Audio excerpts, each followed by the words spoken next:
Ok. Voilà, il est 11h15. Bienvenue à toutes et à tous sur cette webconférence organisée par le réseau ANACT, qui est consacrée au sujet des conditions de travail dans la fonction publique et plus précisément aux démarches de prévention des risques psychosociaux. Alors pour cette webconférence, donc nous serons trois. Je serai donc l'animateur principal de cette webconférence, donc Philippe Douillet, chargé de mission à l'ANACT. Et je suis là parce que j'ai le rôle de coordination des actions du réseau dans le secteur public. Et je suis accompagné par deux personnes expertes du sujet et des démarches soit en accompagnement, soit en interne, avec Magali de l'ARACT. Bonjour, donc Magali Dubois, chargée de mission à l'ARACT Auvergne-Rhône-Alpes. Et depuis une dizaine d'années, j'ai quelques interventions effectivement dans la fonction publique, notamment plutôt fonction publique d'État et hospitalière. Et puis une autre personne tout à fait experte du sujet puisqu'elle a piloté des démarches, Émilie. Oui, Émilie donc Thomas. je suis Émilie Thomas de la Direction régionale des affaires culturelles Auvergne-Rhône-Alpes, la DRAC. Je suis technicienne de recherche en archéologie et ma présence ici est due au fait qu'effectivement, en tant que représentante du personnel, j'ai mené le pilotage du groupe de travail sur les risques psychosociaux en DRAC. Voilà, donc juste en introduction pour ceux qui ne connaissent pas le réseau ANACT, je rappelle que le réseau ANACT, l'ANACT est un établissement public administratif sous tutelle du ministère du Travail et que nous sommes un organisme paritaire, donc avec un conseil d'administration composé des représentants des employeurs, des syndicats d'employeurs, des syndicats de salariés. Notre mission, eh bien, c'est de développer des outils et des méthodes à partir d'interventions dans les structures privées ou des structures publiques et de, le plus possible, les diffuser en vue d'aider les acteurs à mettre en place des démarches de prévention des risques professionnels, de prévention des RPS et plus généralement développement de la qualité de vie au travail. Il y a donc l'ANACT et puis un réseau de 17 ARACT, donc des structures en région, dont Magali est représentante pour la région Auvergne. Deux mots peut-être pour dire aussi que l'ANACT, qui travaillait et qui travaille toujours beaucoup essentiellement pour le secteur privé, est de plus en plus sollicité par le secteur public, les trois versants, hospitalier, territorial et État, et que nous avons donc aujourd'hui plus d'une centaine d'interventions par an dans les structures publiques, en accompagnement de ces structures sur différents sujets, et en particulier les risques psychosociaux dont on va parler aujourd'hui. Alors deux mots sur les règles de fonctionnement. Peut-être un certain nombre d'entre vous ont déjà participé à des webinaires. Je vous rappelle que donc, ce webinaire dure 45 minutes. Et il y a 30 minutes qui vont être consacrées à nos échanges à partir de nos expériences de terrain que nous avons, soit donc Émilie à partir de la DRAC, soit nous à travers d'autres interventions. Et puis vous avez 15 minutes. Ensuite, on aura 15 minutes pour traiter les questions que vous pourrez nous poser. Et n'hésitez pas, dès à présent, vous pouvez poser des questions. On le retrouvera donc dans la deuxième partie, donc une quinzaine de minutes avant la fin de ce webinaire. Alors, nous allons tout de suite attaquer ce sujet, donc des démarches de prévention des risques psychosociaux dans la fonction publique. Peut-être avec deux mots d'introduction de ma part. Fonction publique, c'est plus de 5 millions et demi d'agents à peu près, dans des métiers extrêmement différents, depuis l'archéologue, tous les métiers au contact avec le public, c'est évidemment une caractéristique extrêmement forte de la fonction publique, depuis les infirmiers, les personnes qui travaillent dans les prisons, le ministère de la Justice, l'Éducation nationale, donc des métiers extrêmement différents, mais qui peut-être ont en commun aujourd'hui d'être confrontés à des transformations extrêmement importantes du secteur, des transformations des missions, des transformations des périmètres d'organisation, des transformations aussi des techniques, des relations au public, qui n'a plus les mêmes attentes avec le développement du numérique. Et du coup, effectivement, les questions d'identité, les questions de sens du travail se posent avec plus d'acuité probablement, les questions d'organisation et d'efficacité des services publics. Et les questions du coup des risques psychosociaux ont émergé depuis quelques années aussi, et notamment liées à ces transformations dans le secteur public. Alors face à ces transformations et ces questions de risques psychosociaux, le secteur public n'est pas resté sans rien faire, hein. Il y a eu tout un tas de plans, et en particulier, il y a eu une négociation et un accord très structurant des partenaires sociaux en octobre 2013, un accord signé par l'ensemble des syndicats employeurs publics et représentants du personnel pour pouvoir lancer des démarches de prévention des risques psychosociaux. Et petit à petit, ou parfois même un peu avant, les différentes structures publiques et les ministères ont lancé des démarches, des plans de prévention, et en particulier la DGAFP, donc la Direction générale de l'administration de la fonction publique, a développé beaucoup d'outils, de méthodes à ce propos pour aider les acteurs à agir. Pour autant, on sait que ce sont des démarches qui sont complexes, pas si simples, et il nous a paru très important, issu aussi, à part fort de notre expérience de terrain, de mettre en valeur les difficultés, les leviers aussi pour que ça fonctionne, mais aussi les difficultés pour que ces démarches puissent s'installer et se développer. Et nous avons travaillé à cette capitalisation des expériences, et en particulier, vous les retrouverez sur un site que nous avons co-construit avec la MGEN, la mutuelle MGEN. Il y aura régulièrement des informations. Vous trouverez toutes ces informations et toutes ces données, toutes ces connaissances sur ce site, qui est rempli en particulier d'interviews d'acteurs qui témoignent de leur expérience, qui peuvent vous donner aussi pour vous des outils très utiles. Alors on va se caler, notre présentation va être calée sur la démarche en fait de prévention telle qu'elle est proposée dans ce guide. Et donc on va proposer étape par étape, hein. Cette démarche a été proposée en 5 étapes. Une première étape qui est plutôt le lancement, le cadrage de la démarche. Une deuxième étape autour du diagnostic, comment on construit ce diagnostic. Une troisième étape autour de l'élaboration du plan d'action. Une quatrième étape autour de mise en œuvre du plan d'action. Et une cinquième étape sur pérenniser la démarche. Alors, première étape, on va tout de suite attaquer la première étape. Première étape qui est évidemment très importante de notre expérience, comment installer, cadrer la démarche. Et on sait très bien que des défauts de cadrage au départ risquent de poser des tas de problèmes. Donc c'est très important de caler la démarche. Et vous avez ici, à chaque fois sera présenté finalement les têtes de chapitre que vous retrouvez dans le site de la MGEN ANACT, avec les principaux points qui nous paraissent importants dans cette démarche et aussi des facteurs de réussite. Alors on va tout de suite passer à du très concret. Sur cette première étape, formaliser la démarche, former les acteurs, partager une première analyse, définir des objectifs et des moyens, comment on fait la démarche, et communiquer. À la DRAC, Émilie, vous avez lancé cette démarche avec un cadrage tout à fait bien fait, bien structuré. Est-ce que vous pouvez nous dire un petit peu comment s'est structuré ce début de démarche, et en particulier du côté de la formation des acteurs? Oui, il y a eu effectivement deux points importants pour démarrer la démarche. La formation, à la fois du pilote du groupe RPS. J'ai pu suivre effectivement des formations ministérielles sur les risques psychosociaux et la manière dont on réalisait un plan de prévention de ces risques.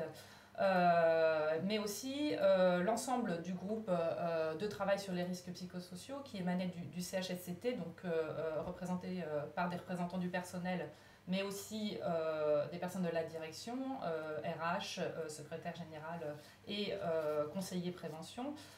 Nous avons pu bénéficier de formations, et notamment une formation faite par Magali Dubois, pour que nous puissions parler le même langage et pour que nous puissions arriver à mener cette démarche entièrement du diagnostic au plan d'action. Cette formation a concerné aussi le CODIR, véritablement la direction, les encadrants supérieurs de la DRAC. Le CODIR a pu bénéficier d'une demi-journée justement sur la sensibilisation aux risques psychosociaux. Ça a été aussi l'occasion pour eux de nous faire remonter leurs propres risques et leur mal-être parfois au travail. Et les encadrants de la DRAC ont pu bénéficier d'un atelier justement où nous avons pu co-animer cet atelier avec Magali pour pouvoir les former sur les risques et sur les leviers pour lever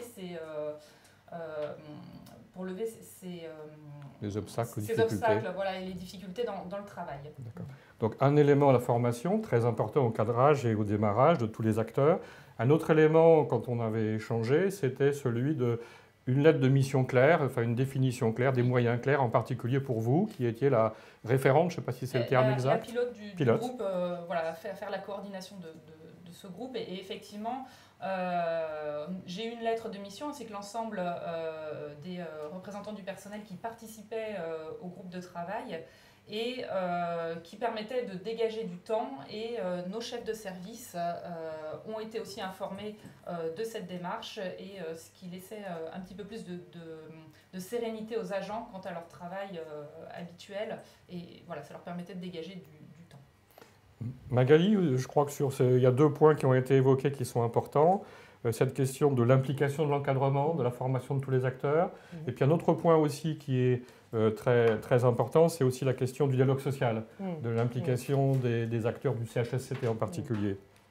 Est-ce que, à partir de cette expérience-là ou d'autres? Oui. L'idée, c'est effectivement de mailler avec d'autres expériences, mais peut-être dire que sur la DRAC, en tout cas, ce qui a été caractéristique, c'est la question de la définition des moyens, la formation, toujours cet enjeu d'avoir un langage commun des acteurs sur la prévention des RPS, d'être sûr qu'on définisse de la même manière les RPS et qu'on ne soit pas sur uniquement le traitement individuel des situations. Donc ça, c'est très, très important. L'implication de l'encadrement, parce que à un moment donné, alors là, c'est aussi les ajustements que l'on a pu faire, c'est-à-dire que la démarche, il y a nécessité de la cadrer, mais ce qui est aussi important, c'est à un moment donné de se dire il y a peut-être des ajustements à faire au fil de l'eau, et du coup de pouvoir se donner les moyens de faire ces ajustements. Et typiquement, ce qu'évoquait Émilie sur ce séminaire auprès d'encadrants, ça a été à un moment donné de se dire les encadrants vont être partie prenante du plan d'action, donc il est nécessaire de leur transférer des connaissances. Et puis sur la qualité du dialogue social, peut-être globalement, quelque chose qui est, je dirais, autant sur le secteur public que privé. Faut pas, voilà, c'est un enjeu important, la qualité du dialogue social. Et on voit aussi, je dirais, malheureusement, souvent, c'est qu'il y a des situations préalables qui n'ont pas été traitées depuis peut-être quelques mois, voire quelques années parfois, qui peuvent percuter les démarches parce que finalement, les acteurs sociaux font aussi leur travail et que les réponses apportées ne sont pas à la hauteur des attendus. Donc on peut avoir aussi des démarches qui, dans la question du dialogue social, sont percutées par des situations enquistées ou des situations non réglées depuis des périodes un peu plus importantes.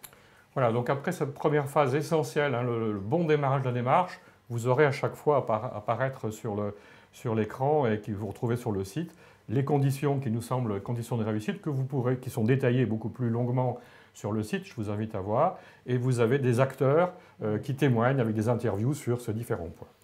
Alors deuxième étape, évidemment, une fois qu'on a bien cadré cette démarche, c'est celle du diagnostic. Alors on ne va pas tout traiter, vous avez là quelques éléments. On va insister peut-être sur un point important, c'est évidemment le recueil des informations de terrain, finalement. Que ressentent les agents, comment prendre toutes ces informations. Et là aussi, Émilie, peut-être vous pouvez nous dire un petit peu comment vous avez jonglé avec des éléments quantitatifs, qualitatifs. Oui. La démarche, effectivement, pour faire remonter l'ensemble des risques psychosociaux, sans viser forcément l'exhaustivité, néanmoins, a été double. Elle a été quantitative avec l'analyse d'un questionnaire qui avait été diffusé nationalement. Donc on a traité régionalement tous les résultats de ce questionnaire pour en tirer les risques psychosociaux spécifiques à la DRAC Auvergne-Rhône-Alpes. Oui, il y a eu un questionnaire national, ministère de la Culture. C'est ça. Et là, vous êtes parti de la synthèse régionale. Exactement. D'accord. Oui. Et ce qui est intéressant aussi, puisqu'on pouvait comparer aussi avec le niveau national. Et ensuite, et ce qui a été aussi important, c'était l'aspect qualitatif, parce qu'il fallait aller à la rencontre des agents pour pouvoir leur faire remonter ces risques. L'aspect qualitatif a été de 2 ordres, à la fois des entretiens individuels qui ont été menés par une stagiaire psychologue du travail, ce qui était important d'avoir une personne neutre aussi et qui ne faisait pas partie de la DRAC, puisqu'on ne se confie pas de la même manière à un représentant du personnel, à un directeur des ressources humaines. Donc là, elle a pu, dans toute confidentialité, puisque les entretiens étaient anonymes et les résultats étaient anonymes après, faire remonter des risques qui ne seraient pas ressortis d'une autre manière. Et ensuite, avec Magali, on a animé des ateliers collectifs où les agents ont pu venir s'exprimer collectivement, ce qui a fait aussi ressortir d'autres choses. Et peut-être la prise de parole était un peu plus facile, aussi facilitée par cet aspect collectif. Et voilà, et l'appui de l'ARACT ici a été aussi d'avoir une neutralité, d'une personne neutre dans cette démarche, et aussi vous savez, animer un atelier, chose que moi, en tant que pilote du groupe RPS et technicienne de recherche en archéologie, je n'avais pas forcément dans ma besace. Donc du coup, effectivement, c'était une manière voilà, de faire un bon binôme là-dessus pour animer ces ateliers. Magali, peut-être, est-ce que là tu peux confirmer, dans cette expérience-là ou dans d'autres, l'importance des entretiens, mais aussi les difficultés pour ces entretiens pour que les agents soient en confiance pour parler? Oui, c'est vrai que ça reste la question de la défiance dans toute démarche de prévention des RPS reste quand même un facteur, ou en tout cas un écueil à anticiper ou en tout cas à évaluer, sur lequel c'est nécessaire d'avoir de la vigilance.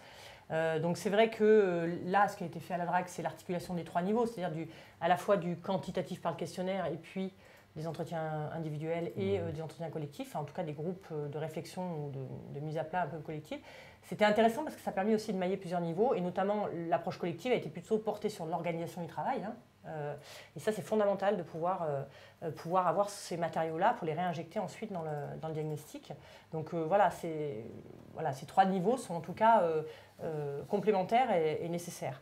Peut-être dire, c'est effectivement sur les causes organisationnelles, rapidement aussi, il y a des choses autour du management, c'est-à-dire que très vite on peut basculer sur une stigmatisation du management comme étant un facteur de survenue des risques psychosociaux.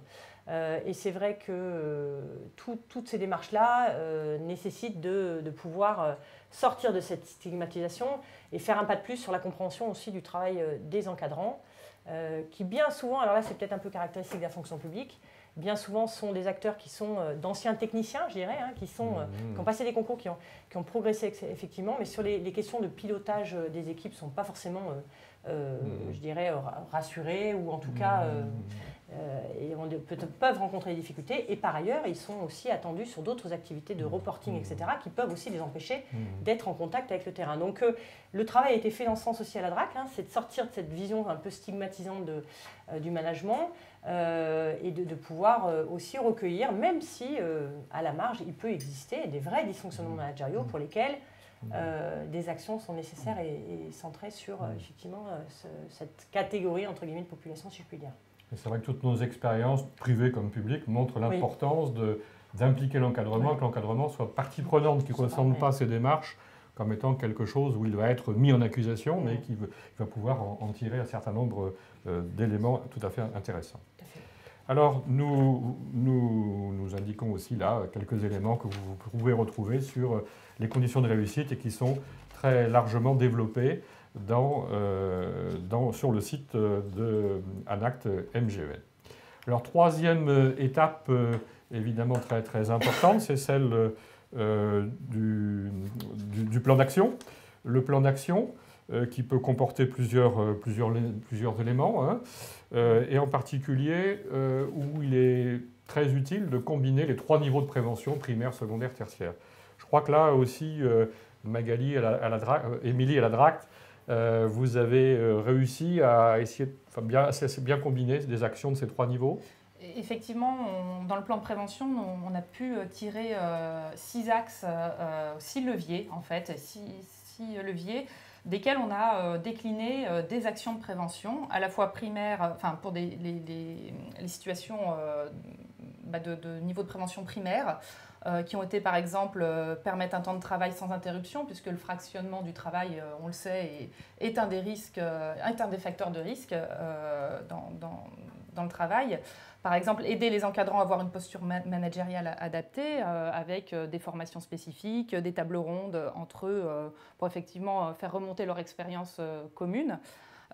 puisqu'ils sont eux aussi en position de mal-être au travail. Et après, effectivement, on a pu aussi décliner d'autres actions ciblées sur la prévention secondaire et tertiaire qui, elle, on souhaite ne pas y arriver, puisque là, effectivement, on serait en zone rouge, effectivement. Magali, on avait parlé aussi sur l'importance de faire apparaître les raisons, les problèmes, les difficultés, mais aussi valoriser les ressources, ce qui fait qu'à un moment donné, quand même, le collectif fonctionne, qu'on arrive à traiter des choses. Est-ce que tu peux nous dire des choses un peu là, comme dans d'autres expériences? C'est, en tout cas, pour reparler peut-être de la DRAC, ce qui a été aussi enrichissant, c'est de pouvoir justement valoriser les ressources et au travers du plan d'action, de pouvoir justement aussi donner les moyens du maintien de ces ressources. C'est-à-dire que ce n'est pas tant de les identifier, c'est aussi de les maintenir dans la durée.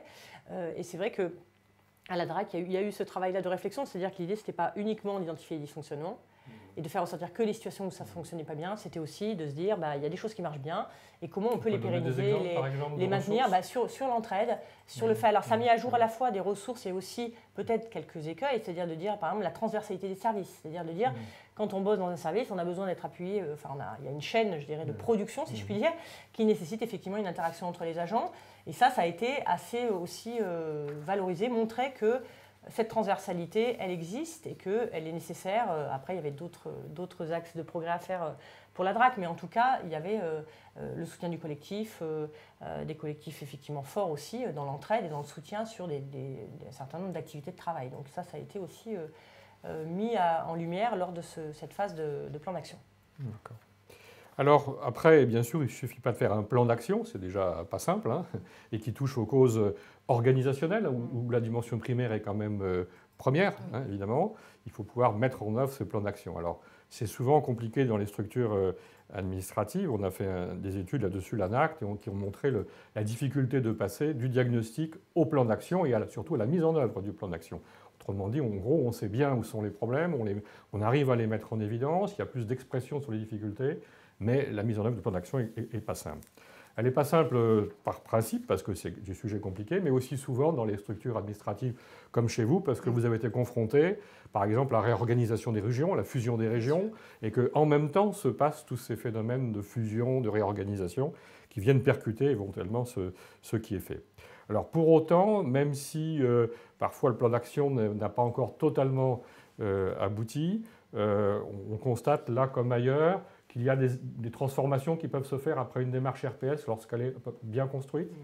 Magali, tu veux compléter par exemple par exemple, c'est qu'effectivement, pour reprendre le cas de la DRAC, mais pas que, il y avait en tout cas dans les débats au départ des travaux de la DRAC un vrai enjeu autour des acteurs qui sont aussi des acteurs ressources, des acteurs de la santé au travail, médecins de prévention notamment. Et là, c'est vrai qu'il y a eu quand même... Pour déployer le plan d'action, il faut aussi que des acteurs portent les actions. Et typiquement là, quand on n'a pas les acteurs en santé au travail présents, très difficile de pouvoir à un moment donné aller les chercher sur les sujets pour lesquels on a besoin. Et notamment que ce soit dans les visites de reprise ou les visites médicales, mais aussi dans les cas de difficultés où les agents auraient besoin d'aller rencontrer effectivement le médecin de prévention. Donc ça, il y a cet enjeu-là.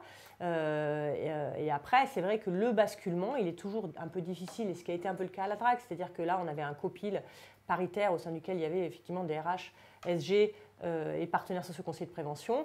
Et ben, là, typiquement, à un moment donné, le turnover des acteurs a fragilisé je dirais, le basculement, même si, Émilie pourra nous en dire aussi davantage, c'est que les actions qui ont été ciblées ont fait l'objet quand même d'un déploiement et d'une reprise en main par le management, même si le plan d'action lui-même aujourd'hui, il n'est pas encore, mais c'est en cours, il n'est pas encore inscrit dans le DU par exemple. Parce que c'est un travail en CHSCT qui se fait actuellement, mais typiquement, Émilie, peut-être vous pouvez nous... Effectivement, dans la mise en œuvre du plan d'action, effectivement, on en est encore à la phase de validation en CHSCT.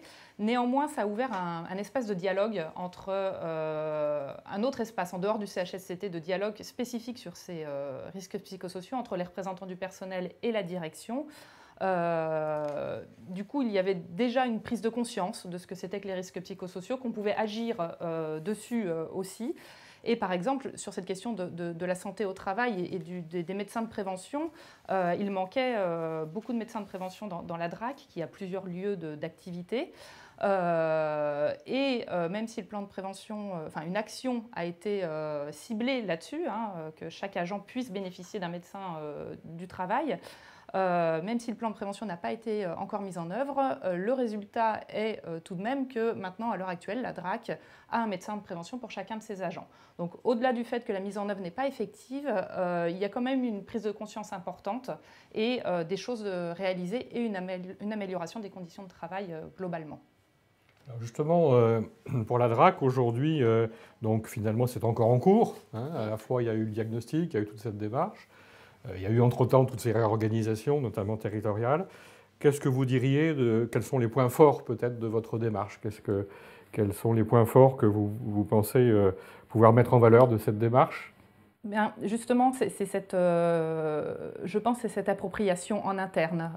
Aussi, on a fait appel à l'ARACT parce qu'on ne voulait pas que cette démarche-là, la rédaction du plan de prévention, soit externalisée et justement et pas prise en main directement par les agents, par la direction. Et je crois que ce qu'on peut en tirer, c'est quand même cette sensibilisation-là, cette prise de conscience et aussi que chaque agent puisse se dire qu'il peut agir sur ses conditions de travail et que dans le collectif aussi, on peut agir là-dessus. Et ça a ouvert vraiment des fenêtres de dialogue et d'action. Et on se l'est vraiment approprié puisqu'on a tout fait en interne à l'appui de l'ARACT. Vous vous êtes bien approprié la démarche en interne, l'adapter à votre contexte aussi probablement, qui est peut-être pas le même selon les métiers, etc. Alors la difficulté, elle était là aussi, et notamment c'était la difficulté d'intégration au DUERP, puisqu'on a des documents uniques. On a vraiment des métiers extrêmement différents, donc des postes de travail extrêmement variés. Donc on a décidé d'intégrer le plan de prévention au document unique, mais en tant que pièce, en tant que telle, puisque effectivement ça agit sur l'ensemble des agents et pas forcément sur leur position au travail, au-delà de tout ce qui est ergonomie, au-delà de tout ce qui est côté matériel du travail. Il y a les côtés psychologiques, mentaux qui jouent aussi dans le développement. Peut-être ajouter quelque chose par rapport à ça, c'est-à-dire que les entretiens collectifs aussi ont permis de mettre à jour le fait que même si on a des métiers variés à la DRAC qui sont effectivement l'archéologie et la culture en passant par d'autres métiers, finalement il y avait quand même des enjeux communs, des problématiques communes et qui avaient nécessité d'agir à un niveau effectivement macro et organisationnel pour améliorer les conditions de travail des agents. Donc voilà, il y a eu aussi ça. Des projets de service qui ont été menés justement suite à ça. Ça a déclenché des projets de service et pour améliorer l'organisation de certains services. Voilà. Je pense que c'est important. On a déjà finalement un peu abordé la cinquième étape, qui c'est celle de la pérennisation. On voit bien que la pérennisation, ça ne veut pas dire forcément tout à fait le plan totalement réalisé, mais ça veut dire quand même que des acteurs se sont formés, qu'il y a une prise de conseil, qu'on continue à s'exprimer sur les difficultés, que notamment les managers, les encadrants sont formés sur le sujet et qu'il y a une mobilisation plus forte sur ces questions-là. Oui. Magali, est-ce que tu veux compléter aussi à travers d'autres expériences sur la pérennité de ces... Voilà, ouais. Peut-être dire effectivement, notamment sur la question de l'évaluation de la démarche et ses effets, c'est-à-dire que bien souvent, ce qui est attendu, en tout cas pour ceux qui pilotent, c'est de dire on veut des effets immédiats un petit peu sur un certain nombre d'indicateurs type absentéisme ou demande de mobilité. On s'attend à ce qu'il y ait moins par exemple de turnover ou de demande de mobilité. Et en fait, les premiers effets, c'est plutôt sur le travail, l'amélioration des conditions de réalisation du travail et de son organisation. Donc peut-être redire cela, que les effets, pour ceux qui demain, grâce au site aussi, peut-être vont pouvoir piloter des démarches, c'est de dire aussi que finalement les premiers effets attendus, ce n'est pas à regarder du côté de la santé et des indicateurs santé, c'est plutôt regarder du côté du travail et des collectifs de travail, des relations de travail. Peut-être autre chose sur cette question aussi du suivi, c'est que ce qui est en réflexion aussi sur les démarches de prévention, c'est de se dire qu'à un moment donné, en tout cas pour les acteurs tiers, que ce soit le réseau ANACT-ARACT ou des consultants qui interviennent sur le sujet, en appui aux fonctions publiques, aux différents acteurs de la fonction publique, c'est de dire qu'à un moment donné, ce qui est important, c'est le suivi, c'est-à-dire de proposer aux structures de dire à 6 mois on fait un point et on relance parce que bien souvent il y a un essoufflement et qu'il y a besoin pour la pérennité de reprendre contact, reprendre la tâche pour pour aller plus loin, peut-être remettre à plat. Là, je vois, j'ai quelques exemples en tête de structures, un centre hospitalier qui nous a par exemple ressollicité récemment pour nous dire voilà, ça fait depuis 2014, on met des choses en place, et puis là, aujourd'hui, on a un peu des doutes, donc on souhaiterait vous revoir pour reparler de tout ça, mettre à plat un peu nos outils, notre démarche. Et puis, ce qui est peut-être intéressant aussi, c'est que nombre de ministères organisent aussi des rencontres inter-établissements par ministère. Ça fait aussi ressource pour des structures qui parfois peuvent se sentir seules. Donc c'est aussi important d'avoir en tête ces leviers-là qui peuvent être actionnés pour les pilotes d'action de prévention dans les établissements. Je me permets de compléter effectivement, en particulier sur le rôle des PFRH, des plateformes RH. Un certain nombre de plateformes RH dans les régions, donc des structures qui sont au niveau de la préfecture de région, on réunit, assez souvent aidés, appuyés par le réseau ANACT, on réunit les différents acteurs, un peu comme vous, mais venant de différents ministères, et on conduit un processus de formation-action ou de groupe d'échange sur plusieurs mois autour de ces démarches RPS. Et là aussi, l'ANACT a fait un travail d'évaluation d'un certain nombre de structures. Ce qui ressortait beaucoup, c'était justement l'isolement des acteurs de prévention, ou au contraire, lorsqu'ils avaient pu participer à des groupes de travail, des groupes d'échange avec d'autres acteurs, en gros, dans les fonctions similaires d'autres ministères, au contraire, l'intérêt est très très grand, se sentir soutenu, trouver des idées, etc. Ça, c'est un élément effectivement très, très important de l'action.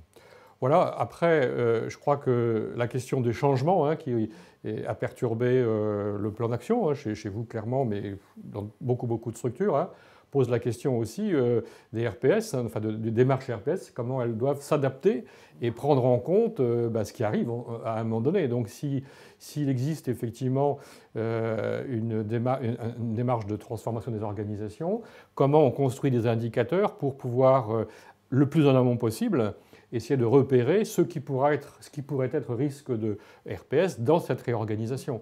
Et des structures publiques ont travaillé par exemple à des indicateurs, des outils pour pouvoir analyser la transformation qui est en cours de technique, d'organisation. Qu'est-ce que ça change sur les collectifs? Qu'est-ce que ça va changer dans la relation au public, etc.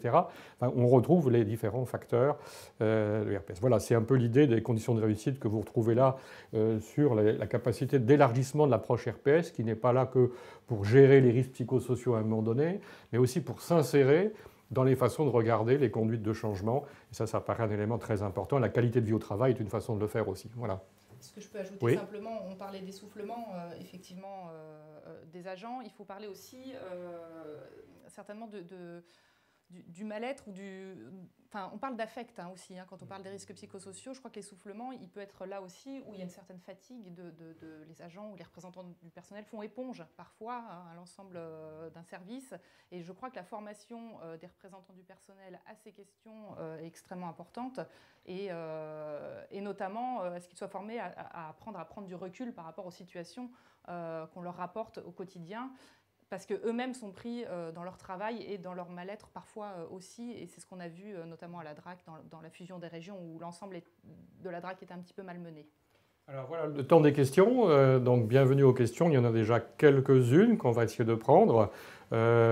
Justement sur la démarche, peut-être juste une question un peu technique, enfin précise. Sur combien de temps s'est déroulée la démarche chez vous ? Alors, la démarche a pris 1 an et demi, c'est quand même assez long à mettre en place, à la fois afin de pouvoir rassembler le groupe de travail sur les risques psychosociaux, participer aux formations, élaborer la méthodologie de travail entre nous et mettre en place le diagnostic qui est assez long dans son analyse aussi, et après la rédaction du plan d'action. Et effectivement, nous, on se réunissait une fois par mois en groupe de travail sur une journée, alternativement à Lyon et à Clermont-Ferrand. Et il y avait du travail entre ces réunions pour les agents. Alors, je reprends une autre question de Juliette. Pour les entretiens, on vient vraiment à la phase de diagnostic. Même 2 questions de Juliette et de Sylvain autour de, à la fois, quels sont les indicateurs que vous avez pu utiliser pour travailler la question et pour travailler le diagnostic. Est-ce qu'il y a eu des indicateurs, lesquels? Et puis dans les entretiens, en particulier collectifs, les entretiens collectifs, sur quelle grille d'analyse avez-vous pu travailler pour pouvoir faire les entretiens. Notamment, est-ce que le rapport GOLAC, les critères de GOLAC ont été utilisés? Alors, indicateurs.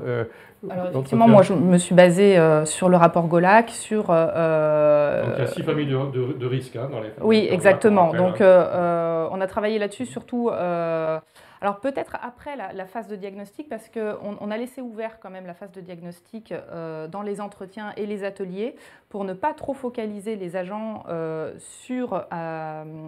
un mal-être spécifique et un axe spécifique, organisationnel, managérial, matériel, pour que nous puissions aussi après dégager ce qui faisait plus d'importance à leurs yeux aussi. Donc du coup, ça c'était une manière pour nous de prioriser les actions dès la phase de diagnostic, sans trop cibler, sans trop aiguiller les agents dans ce qu'ils avaient à faire remonter en fait. Et en termes d'indicateurs, vous avez utilisé des indicateurs aussi en termes on sait que dans la fonction publique, la DGFP, c'est bien indiqué dans le guide, il y a au moins 3 indicateurs autour des visites médicales à la demande de l'agent, les taux d'absentéisme, les questions de violence, bon, peut-être un peu moins concernées. On l'est quand même aussi, parce qu'on est confronté au public aussi, oui. Effectivement. Donc ça peut être un indicateur. Ça peut être un indicateur, néanmoins on s'est rendu compte que déjà par manque de médecins du travail, on n'avait pas les chiffres de ça en amont. Donc ça a été des choses par contre qui ont été programmées dans le plan d'action justement d'avoir les chiffres de ces indicateurs pour voir l'évolution de la santé au travail dans la DRAC. Mais au moment du diagnostic, nous n'avions pas accès à ces données. D'accord. Une question sur le plan d'action, là, une question de Juliette. Ce plan d'action, il a été élaboré pas par vous toute seule, j'imagine. Eh bien, par le COPIL, par le groupe de travail RPS, c'est effectivement suite à la phase de diagnostic, on a identifié les risques et après c'était dans ces réunions concrètement où on se mettait en débat sur les actions qui pouvaient nous permettre de lever ces risques et après de prioriser à l'intérieur de ces actions les leviers précis, que ce soit de la formation, de la sensibilisation, qui permettaient de les lever définitivement. Alexandra demande qui est dans le COPIL, qui compose le COPIL? Alors, c'est le secrétaire général de la DRAC, le directeur des ressources humaines, le pilote du groupe RPS, il y avait du coup Magali Dubois en tant que soutien de l'ARACT et les représentants du personnel qui... ce groupe en fait, de travail est une émanation du CHSCT et ça a été décidé en CHSCT sur la base du volontariat pour les représentants du personnel. C'est important de dire que cette structure-là, elle existe, elle est paritaire d'une part et elle est en relation, elle est issue du CHSCT. Oui, exactement. Ça, c'est tout à fait important. Dans les entretiens ou dans le travail de terrain, comment vous êtes allé analyser, faire parler le terrain en quelque sorte? Juliette demande si vous avez utilisé la méthode de situation de problème ou d'autres approches du terrain. Alors en fait, l'idée c'était, dans cette démarche-là, en tout cas, c'était aussi de transférer de la méthode, comme le disait Émilie tout à l'heure, c'est-à-dire que en fait, les membres du COPIL sont des experts de leur travail, sont des experts de la DRAC, mais ils ne sont pas forcément experts de l'animation ni de... Voilà. Donc en fait, on a aussi réfléchi à une manière de travailler et d'animer les groupes, parce que l'enjeu, il était aussi que le COPIL ou le groupe et les pilotes puissent pérenniser ça et réitérer par exemple l'expérience des entretiens collectifs. Donc il y a un certain nombre d'outils qui ont été proposés. Alors, les situations problèmes ont été présentées aussi comme modalité d'analyse. Il y a eu d'autres outils que l'on a pour avoir des entretiens collectifs, notamment une grille qu'on avait proposée, qu'on avait construite. Donc en fait, l'idée c'était vraiment que... Non, la grille c'était vraiment de pouvoir poser au regard des critères GOLAC, c'était aussi la question de la cohérence. Donc l'idée c'était de pouvoir mettre à plat les choses, les outils proposés et que les membres du COPIL choisissent les outils. À l'aune aussi des animations à venir et de la volonté de pérenniser ces modalités d'animation. Donc en fait, je dirais que là, pour le coup, c'était un peu un mix. C'est une appropriation, donc il y a un mix de l'outil dans le questionnement qui a pu être fait dans les entretiens collectifs en tout cas. Parce que l'ARACT, nous demande Alexia, est intervenue à quelles étapes de la marche? Alors l'ARACT, non, pas tout le long déjà, puisque le COPIL a aussi travaillé sans moi, sans l'ARACT. L'ARACT est arrivé quand les acteurs étaient formés, que la question des indicateurs avait été posée et stabilisée, puisque vous avez réinterpellé le CHSCT, dans le cadre du CHSCT, réinterpellé aussi à plusieurs reprises l'accès à partir du questionnaire national, ça, il y avait déjà eu ce il y avait, travail-là il y a eu, c'était concomitant. Hein, donc le questionnaire était existant effectivement, et donc la démarche était structurée. Je dirais, comme le disait Émilie tout à l'heure, les moyens avaient été dédiés. Voilà, c'était stable ça. Donc je suis plutôt arrivée sur l'animation du COPIL, le démarrage, et plutôt la partie aussi animation pour fluidifier, et puis animation du groupe paritaire. Parce que comme tout groupe paritaire, il peut arriver qu'il y ait des choses qui se rejouent. Mais ça, c'est pas symptomatique, je dirais, c'est pas caractéristique de la DRAC, c'est aussi, je dirais, aussi significatif des démarches paritaires, c'est-à-dire qu'on peut rejouer aussi dans les COPIL des choses qui se discutent ou se travaillent aussi ou dans le CHSCT, par exemple. Est-ce qu'on peut considérer sur la pérennisation, bon, qui est en cours en quelque sorte, hein, est-ce qu'on peut considérer qu'on bascule sur des démarches qualité de vie au travail? Stéphanie pose cette question-là. Est-ce que c'est la même chose? Est-ce que ça serait une façon d'approfondir? Est-ce que ça, c'est des sujets que vous abordez? Ou vous restez sur RPS en tant que tel? Alors, c'est des sujets qui sont... Le point de mire, il est là aussi. Hein. Il faut aller chercher ces questions de qualité de vie au travail. Mais je crois qu'il y a une étape encore importante là, à régler, à lever encore quelques risques psychosociaux et peut-être à mettre en parallèle la démarche de la qualité de vie au travail. Le secrétaire général à la DRAC commence à s'emparer de cette question-là en parallèle de la mise en œuvre et la mise en place effective du plan de prévention. C'est-à-dire qu'il n'y a pas de qualité de vie au travail si les questions des RPS n'est pas prises en compte. Je crois que c'est... Peut-être. Ça fait partie de... Oui, il n'y a pas de qualité de vie au travail sans quand même prise en compte de cette question des RPS. Mais par contre, la qualité de vie au travail élargit, d'une part, la façon de prendre le sujet et élargit le sujet. Et je pense que si on parlait à l'heure actuelle de qualité de vie au travail aux agents sans être passé par cette étape, là, il y a un gouffre, effectivement. C'est la continuité, pour moi. Oui, c'est ça. Et la structure, la fonction publique aujourd'hui est dans ce passage hein, d'approfondir, tu l'as évoqué Magali, nous à l'ANACT, on a aussi effectivement en ce moment beaucoup de demandes de structures publiques qui sont moins des demandes de base, je dirais, aidez-nous à faire une démarche, mais on a fait une démarche depuis 1 an, 2 ans, 3 ans, 4 ans, et on voudrait la redynamiser, on voudrait donner une autre impulsion, et pour le coup, la qualité de vie au travail est une façon l'évaluation de ce qui a été fait et de passer à une approche plus large de qualité de vie au travail par la question de la qualité de service, hein, est aussi un élément très, très, très important. Sur une question de Sandrine, sur la question dans le COPIL, est-ce que, donc vous avez dit, c'est surtout des éléments des encadrants, direction, représentant du personnel, et la question précise, c'est pourquoi ne pas avoir intégré des professionnels autres que les représentants du personnel dans le COPIL? Alors, on a voulu intégrer les médecins du travail, mais qui n'étaient pas réellement présents ou par manque de temps n'ont pas pu s'investir. On a eu notre étudiante psychologue du travail aussi, qui, elle, a apporté des points méthodologiques aussi qui nous manquaient. Et effectivement, nous, les professionnels de ces questions-là, c'était vraiment la RACT, c'était l'appui de Magali Dubois. Et effectivement, on était un petit peu démunis par rapport aux acteurs, et ça d'ailleurs c'est remonté dans le diagnostic, aux acteurs de la prévention et de leur absence en DRAC. Et c'est notre groupe de travail, il reflet de ça aussi peut-être. Peut-être ajouter quelque chose quand même par rapport à cette question, c'est dire aussi que c'était quand même un groupe qui était un groupe technique, hein, c'est-à-dire un groupe de travail qui avait vocation à s'approprier les matériaux, à être au travail sur l'analyse, sur effectivement une manière de construire aussi les actions de prévention. Ça a été évoqué effectivement de pouvoir par exemple, impliquer d'autres agents, mais effectivement l'idée c'était vous étiez déjà 6 ou 7. Et là, on est sur une dimension opérationnelle. Donc, l'idée, c'était aussi d'avoir cette mesure-là en se disant le groupe technique, il a vocation à être au travail. Il y avait peut-être aussi des tensions à gérer au sein du groupe à l'occasion. Donc, l'idée, c'était effectivement de plutôt avoir un groupe un peu resserré, quoi. Sachant que les professionnels, ils ont été bien sûr entendus dans l'entretien individuel et collectif. Qui était fait plutôt par catégorie d'acteurs, même catégorie d'acteurs ou mélangé? Et est-ce que les encadrants participaient? Ça, c'est un élément important. Il y a eu les deux. En fait, déjà, il y a BICIT, hein, c'est à Lyon, Clermont. Donc, il fallait couvrir de la territorialité sur ces entretiens collectifs.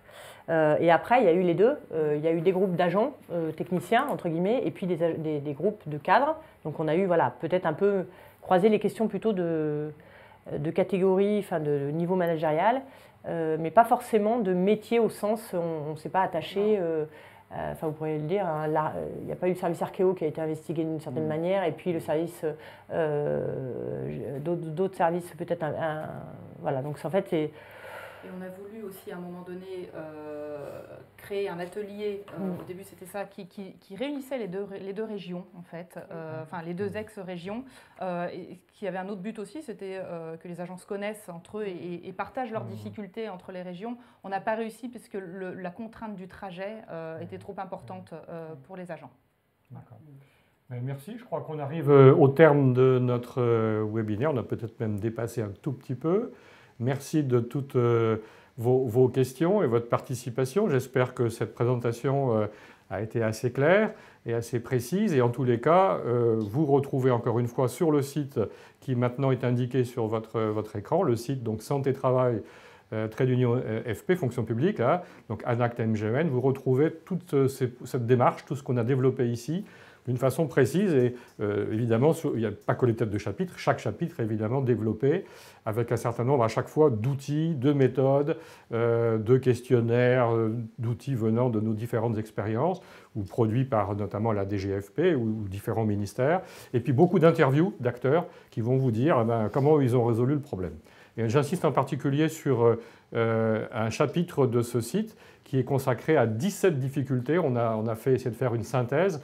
Et on a repéré 17 difficultés qui nous paraissent très courantes, très fréquentes. Et ces difficultés, on les a vraiment creusées en disant comment elles s'expriment et quelles solutions on peut trouver. Et ça fera l'objet d'un webinaire sur lequel vous serez sûrement la semaine prochaine, vendredi à peu près à la même heure, je crois. Vous le trouvez sur le site. Donc un webinaire consacré toujours à ce site, mais plus précisément à un certain nombre de difficultés récurrentes dans ces fonctions. Dans les moyens aussi, vous pouvez bien sûr retourner sur toutes les productions de l'ANACT sur la prévention des risques psychosociaux, sur généraux ou sur la fonction publique, ou sur le site également de l'ANACT fonction publique. Sur la première page, vous avez en bas de la première page une rubrique par secteur d'activité et une rubrique fonction publique où vous retrouvez là aussi des exemples d'intervention. Et puis tous les ministères, mais en particulier la DGFP, a produit des outils et des méthodes, et en particulier un guide méthodologique qui est tout à fait complet et que vous retrouvez sur le portail DGFP. Là-dessus, vous avez tout un tas d'éléments. Voilà, écoutez, nous sommes au terme de ce... Merci Magali et merci Émilie. Et puis, rendez-vous pour d'autres aventures sur les démarches chez RPS, en particulier vendredi prochain, sur la question des difficultés. Et il y aura 2 autres webinaires consacrés à la fonction publique sur des sujets un peu différents. Vous les retrouvez sur la page des webinaires. Un consacré aux questions de pénibilité et usure dans la fonction publique territoriale et un autre consacré à un sujet aussi très important, la question du management dans la fonction publique. C'est un autre webinaire que vous retrouverez. Voilà, en attendant, prochain webinaire précis sur les RPS vendredi prochain. Merci et bonne suite de vos actions, de vos démarches dans vos structures publiques. Et à bientôt. Merci. À bientôt. Au revoir. Au revoir.